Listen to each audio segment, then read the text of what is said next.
Elena Tiarca è la nuova campionessa di salto ad ostacoli di secondo grado per la Regione Veneto. A sorpresa si è imposta agli assoluti che si sono tenuti nello scorso fine settimana allo Sporting Club Paradiso di Somma Campagna. La giovane amazzone padovana ha vinto la medaglia d'oro in sella a Woodstock, lasciandosi alle spalle atleti esperti come Andrea Campagnaro, medaglia d'argento, e Alberto Boscarato, medaglia di bronzo. A soli 18 anni, con 3 percorsi netti, ha dimostrato una maturità agonistica che la mette in luce come giovane promessa dell'equitazione nazionale.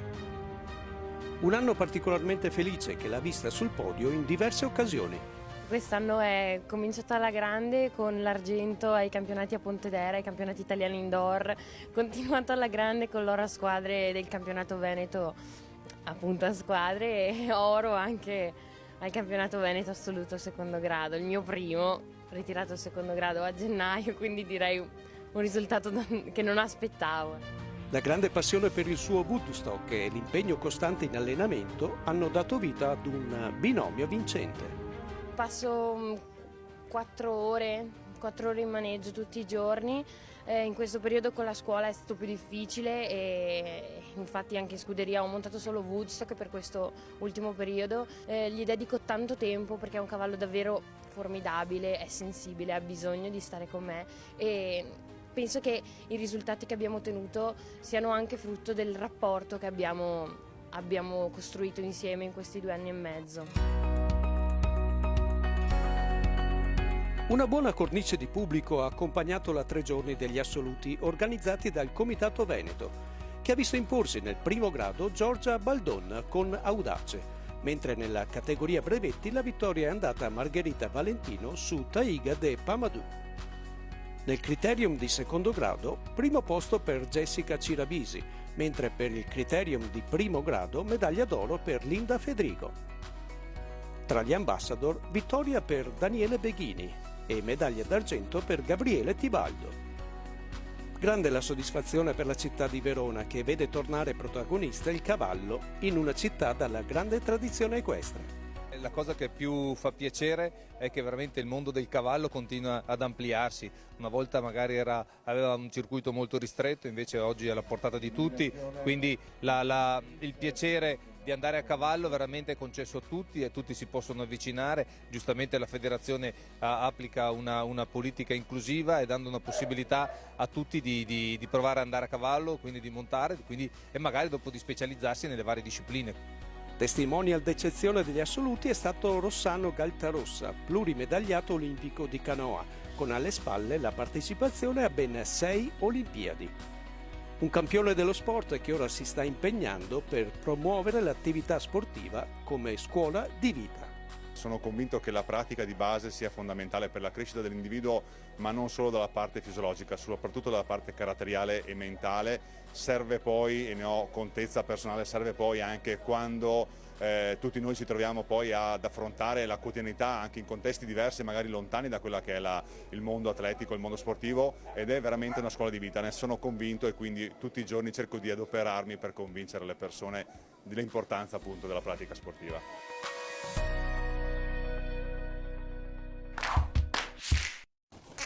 Destra, tieniti a destra. Vai, vai. Un bel weekend di sport per la disciplina degli attacchi, la specialità dell'equitazione che consiste nell'attaccare uno o più cavalli ad una carrozza. 2 giorni di competizioni a redini lunghe, il 5 e 6 giugno, nella location dell'Ippodromo Breda di Padova, meglio conosciuto col nome Le Padovanelle, dove si è svolto il concorso nazionale completo di attacchi e il campionato veneto di completo attacchi. Grande soddisfazione per il comitato organizzatore, il gruppo Coppiello, e per Enrico Tortella, referente Fise Veneto per il Dipartimento Attacchi, che hanno saputo gestire il tutto nei minimi particolari, raccogliendo l'entusiasmo dei numerosi equipaggi che nelle diverse categorie hanno dato il meglio di se stessi. A salire sul gradino più alto del podio Giorgio Proietti, nuovo campione regionale veneto secondo grado Pariglie. Il concorso nazionale invece per la stessa categoria, secondo grado Pariglie, ha incoronato Josef Dibak delle scuderie di Mustonate di Varese. Quella degli attacchi è una vera e propria arte, con la tradizione della carrozza al traino di cavalli tramandata fino ai giorni nostri, ma in veste sportiva. Fondamentale è il ruolo del groom, Giù adesso, giù, giù. ovvero il navigatore che funge da supporto nel portare a termine il percorso nei tempi stabiliti.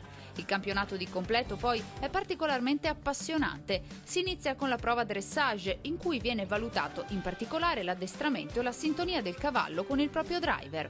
Dove ci sono dei giudici che danno delle votazioni su un percorso prestabilito, sulle andature dei cavalli, sulle precisioni delle figure, sulla libertà, sulla franchezza, sul modo di come il cavallo si propone alla prova. Per poi proseguire con la prova coni. Il Giro dei Coni di solito è composto da 20 ostacoli.